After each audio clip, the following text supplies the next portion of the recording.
Today, we are starting a Let's Get Loud campaign to stop letting people silence us when it's really important to speak up.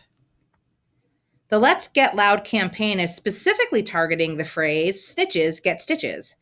I know you're all maybe looking at each other right now, feeling awkward, thinking I'm no snitch. Maybe some of you giggled. You may have rolled your eyes. I get it. I really get it. There's a sense of pride that comes with being able to say, I'm not a snitch or a rat. I won't tattle. I don't squeal.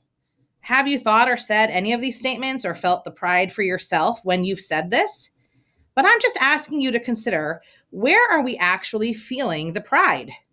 Did you know the phrase is actually a manipulation tactic?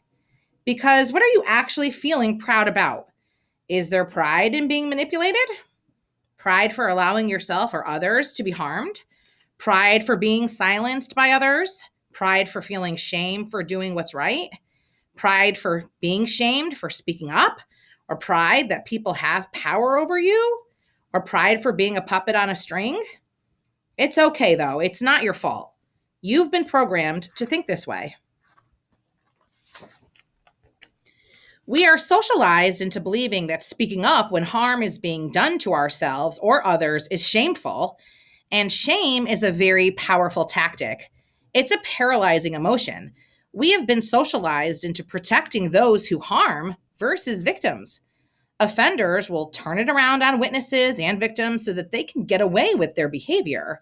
But why should innocent people feel shame for the bad behavior of others? This phrase is completely ingrained in our society, as you can see, and the concept has many other names. These variations of the word snitch carry the same shame and can be found in movies, memes, songs, bumper stickers, clothing apparel, hats, and more.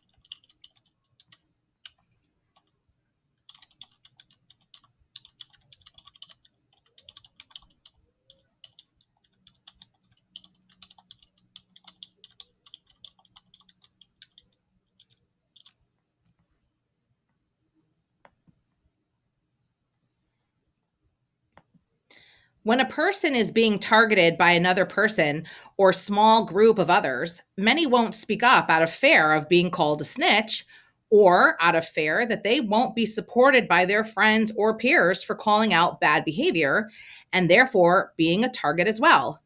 As a result, offenders have an army of silent witnesses so that they can get away with bad behavior. The silence of others gives them power.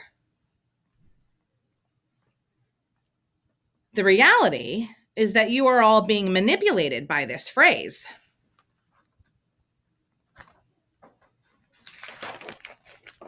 If you're not sure what I mean by manipulation, it's when people blame you for your reaction to their disrespect or harm. When you are silent and it's important to speak up, you're just a puppet on a string.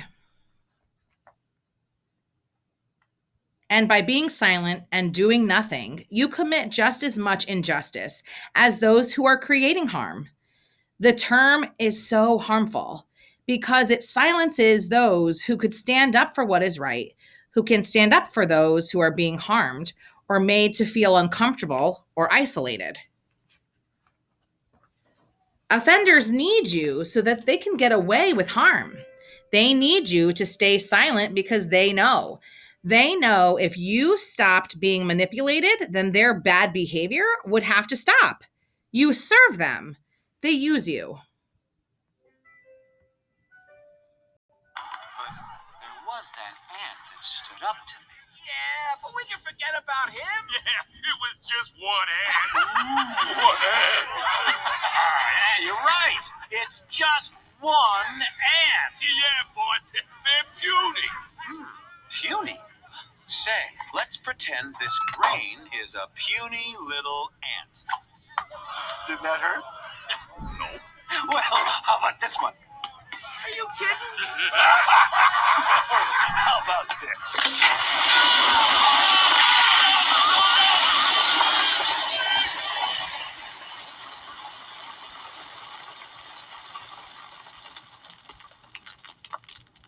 You let one ant stand up to us, then they all might stand up.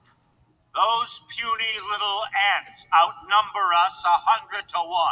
And if they ever figure that out, there goes our way of life. It's not about food. It's about keeping those ants in line. That's why we're going back. Take a few minutes now to pause the video and discuss what are the main takeaways from this movie clip and how does it apply to what we are learning.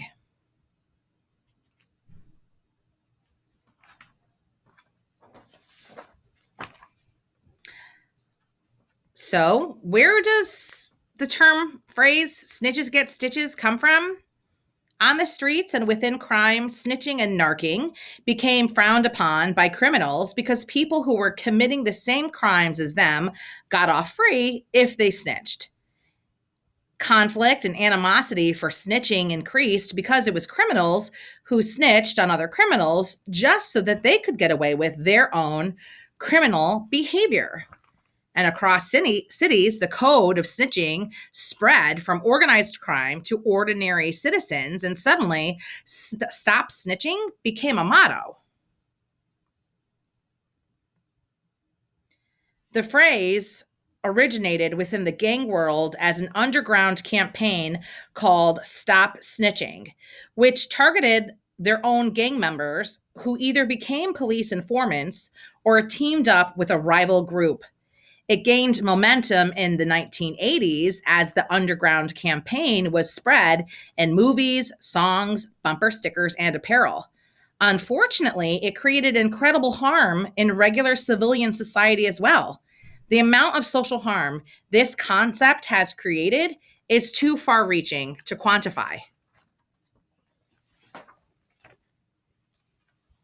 There's a difference between snitching and seeking help or informing.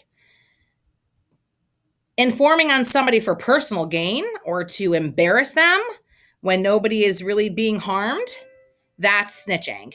If you're informing in order to stop someone from being hurt, then you're seeking help. How do you know the difference? How do you know when you are reporting versus snitching? Think to yourself, is the person doing harm to themselves or others? Are they putting others at risk around them for discomfort?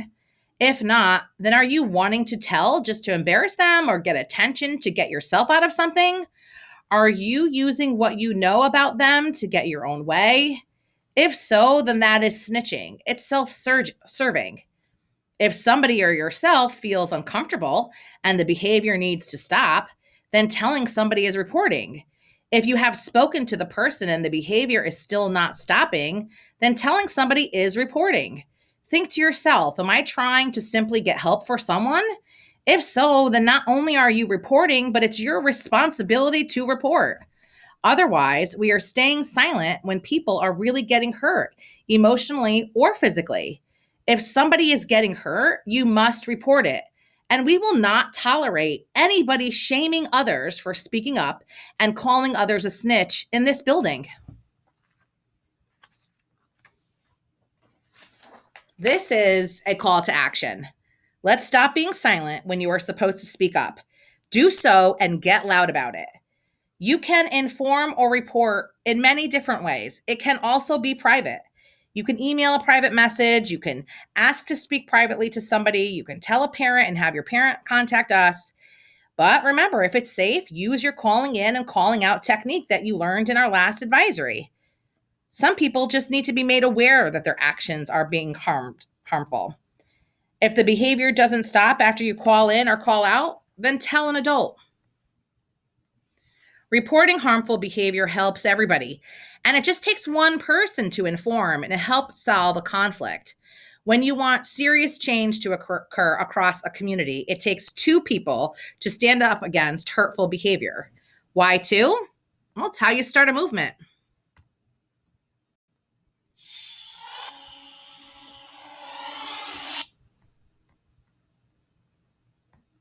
we talk a lot about leadership and how to make a movement.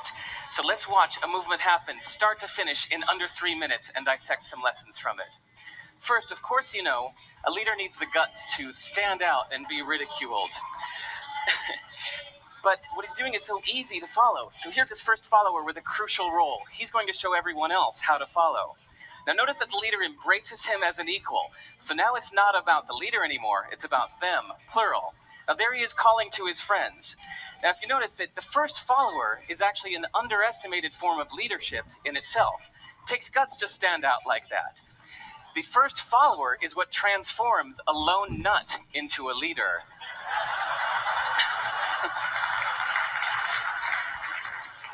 And here comes a second follower. Now it's not a lone nut, it's not two nuts. 3 is a crowd, and the crowd is news. So a movement must be public. It's important to show not just the leader, but the followers, because you find that new followers emulate the followers, not the leader. Now here come 2 more people, and immediately after, 3 more people. Now we've got momentum. This is the tipping point. Now we've got a movement. So notice that as more people join in, it's less risky. So those that were sitting on the fence before now have no reason not to. They won't stand out, they won't be ridiculed, but they will be part of the in crowd if they hurry. So over the next minute, you'll see all of the those that prefer to stick with the crowd, because eventually they would be ridiculed for not joining in. And that's how you make a movement. But let's recap some lessons from this. So first, if you are the type, like the shirtless dancing guy, that is standing alone, remember the importance of nurturing your first few followers as equals. So it's clearly about the movement, not you. Okay, but we might have missed the real lesson here. The biggest lesson, if you noticed, did you catch it? Is that leadership is over-glorified. That yes, it was the shirtless guy was first, and he'll get all the credit, but it was really the first follower that transformed the lone nut into a leader.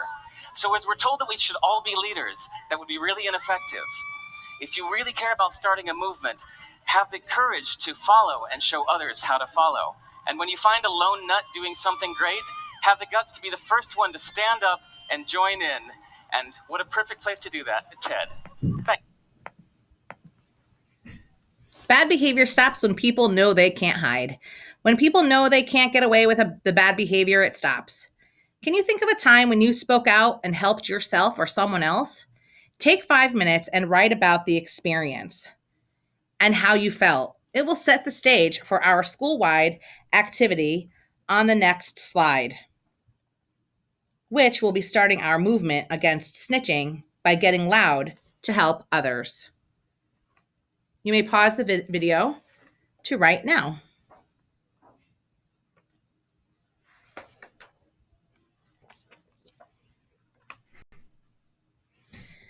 Let's be honest, snitches, so to speak, or informants or reporters are actually the stitches that fix the psychological wound and begin the healing process.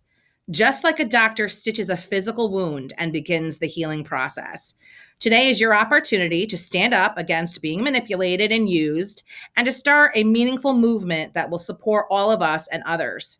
Take one of the paper quilt pieces and briefly write a time you spoke up for a friend or yourself and began the healing process.